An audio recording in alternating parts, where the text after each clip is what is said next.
Usa ka 54 anyos nga lalaking empleyado sa Hinguog City Health Office napalgang patay sulod sa iyang sakyanan sa Hasaan, Misamis Oriental. Ang biktima puno og samad dinunggaban sa iyang dughan. Ano ang dugang detalye? Nagkadugo ug wala nay kinabuhi pa nga napalgan sulod sa iyang sakyanan. Kining usa ka 54 anyos nga lalaking empleyado sa Hinguog City Health Office Sabado sa hapon sa barangay Sulana, Hasaan sa Misamis Oriental. Ang maong biktima nakahiagom og samad dinunggaban sa iyang lawas.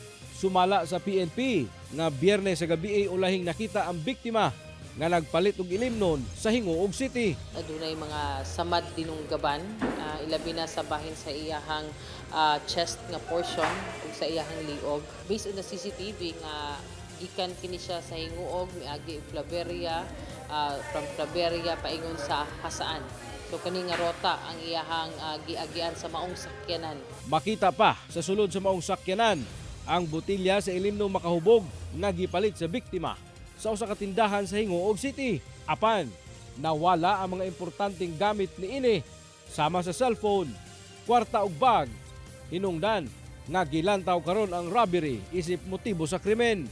Gituuhan sab sa PNP nga patay na ang biktima dihang giparada ug giabandona sa suspect ang sakyanan sa maong lugar.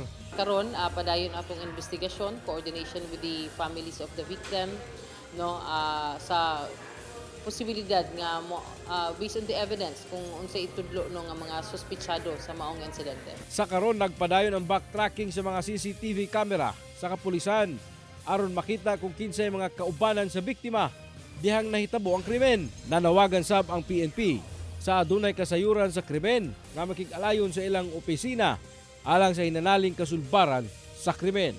Wala pa'y pahayag ang pamilya sa biktima. Kauban si Makoy Sempron, James Paulo Yap, 1 Mindanao.